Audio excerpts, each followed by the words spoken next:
Hi, my name is Kevin, and this year I was assigned the author J.D. Salinger, most known for his controversial book, The Catcher in the Rye.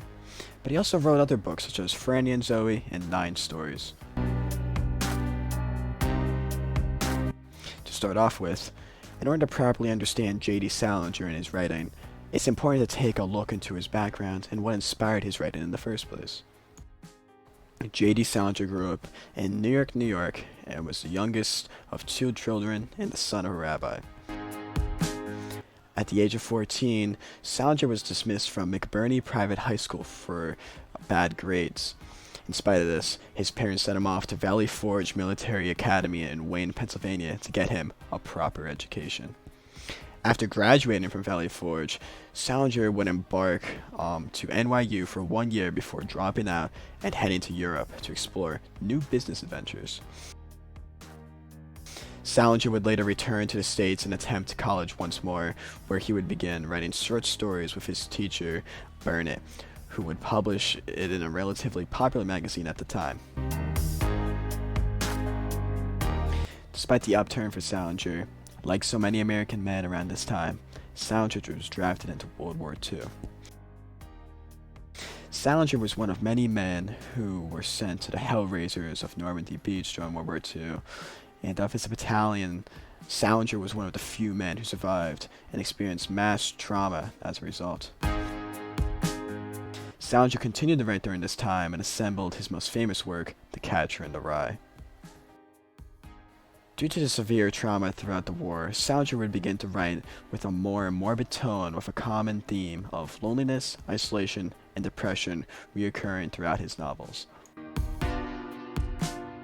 The first novel I read was Franny and Zooey. Franny and Zooey was written in 1961, containing two interrelated stories involving the struggles of two siblings, Franny and Zooey, and their search for their place in the world. The novel digs deep into the two seeming lack of purpose amongst their friends and society as a whole, with the two main characters, Franny and Zooey, showing two different yet very similar struggles in their lives. For example, in the first half of the novel, we are introduced to Franny and her struggle to find her faith, identity, and stability within her relationships between her family and boyfriend Lane. This leaves Franny with morbid thoughts and actions as she slowly begins to bar herself to her room, only coming out for food and the bathroom.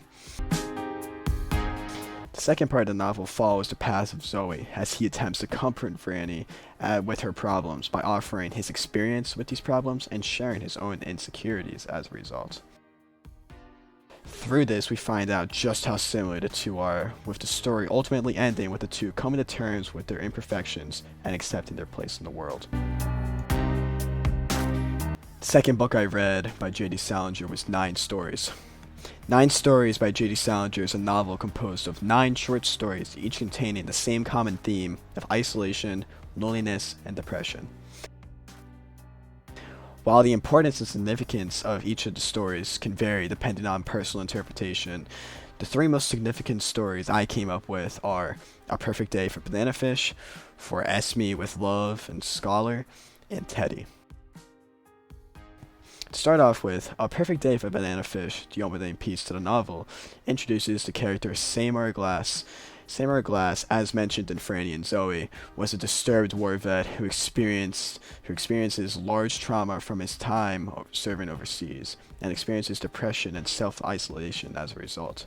In many ways, I see this character as a version of J.D. Salinger himself, with many common themes the two express throughout the story.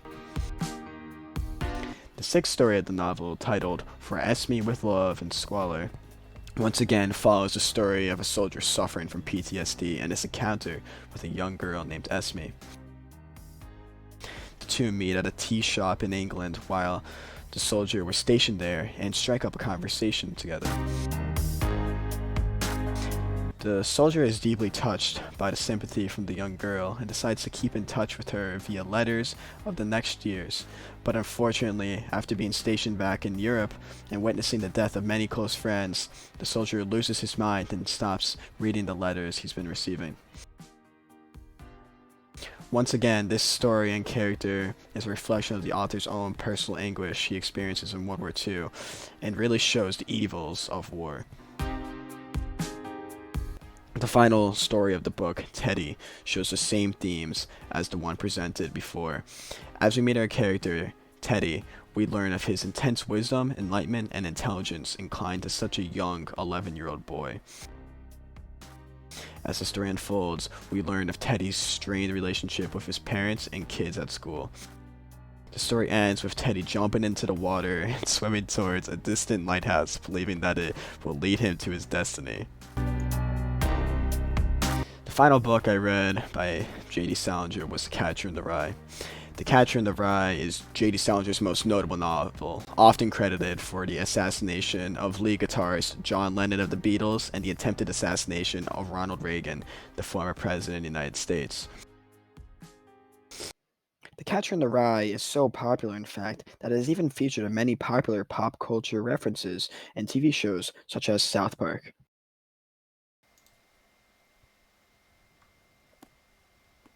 Kill John Lennon! Kill John Lennon! Kill John Lennon! Kill John Lennon! Hey, Dad, where does John Lennon live? John Lennon's dead, Butters. Ah, dang it. Anyways, The Catcher in the Rye, despite the negative press, is an emotional book with a common theme of loneliness, isolation, and depression. As shown in Salinger's other novels, The Catcher in the Rye depicts the life of Holden Caulfield, a high school dropout who recites his story from the cell of a psychiatric facility. Holden, throughout the novel, repeatedly describes society as phony and self-centered in the highest sense. Holden describes his trip to New York City, where he visits multiple clubs and tourist attractions as such, but is ultimately set off by the overlying tone of phoniness depicted by everyone in the novel. Holden throughout the novel struggles with his identity due to the frightening idea of growing up and having to live up to expectations of society. Of the three books, The Catcher in the Rye was my favorite because it was the most engaging and exciting to read. Although I enjoyed the other two books he wrote, the other two books I felt lacked the structure that The Catcher in the Rye had and were slow at times. Ultimately, I'm happy with the author I chose and I would recommend any of his books to anyone who is looking for a good read. Thank you for your time.